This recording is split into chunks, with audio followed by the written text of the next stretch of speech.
iikot mo lang yung stick mo at yung braso mo, pwede magpalitan siya. Reverse naman. Ang cool down natin sa ating stick workout. Gawa tayo ngayon ng ating stick workout. No, paano po ako nag-uumpisa para mag-warm up o mag-exercise. Ito po, gaya ng ating ituturo sa inyo. Ito pong pagpapaikot. No? Hawakan niyo po na mahigpit yung inyong mga stick, tapos paikutin niyo po pababa. Na nasa harapan ka lang. Yan. Yan po ang pagiging exercise niya. Pababa siya, paikot.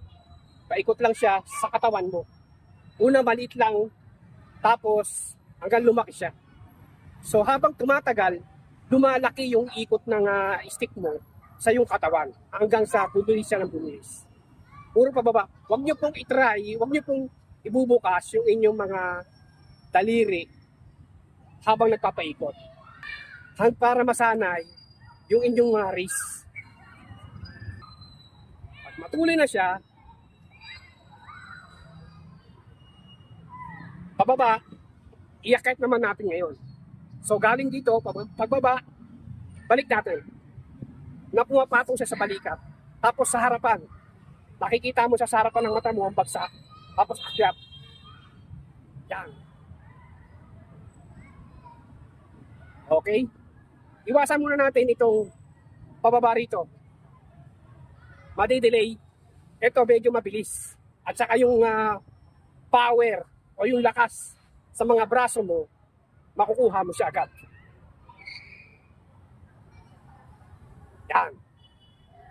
So, umaakyat siya dito sa ating likuran. Pagka naramdaman mo na nakatungtong na siya sa likod mo, yun na yung hudyat na nakabalik na siya. Kailangan mo na ibalik sa harapan. Ang pangatlo, itong ating X pabukas. Isa-isa siya. Yung una maluwag. Yan. Kanan, kaliwa, kanan, kaliwa.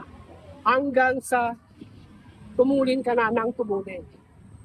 Bumilis na siya ng bumilis. Walang tigil. 1 minute, 2 minute.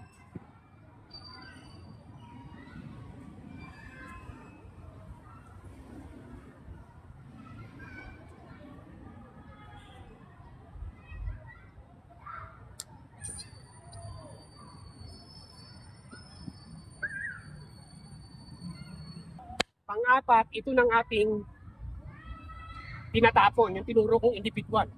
So pwede kang gumamit ng sayaw o hakbang,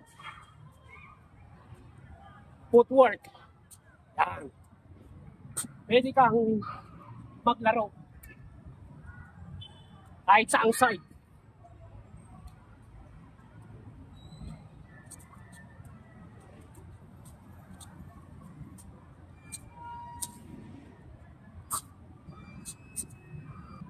At ito yung ating pang cool down.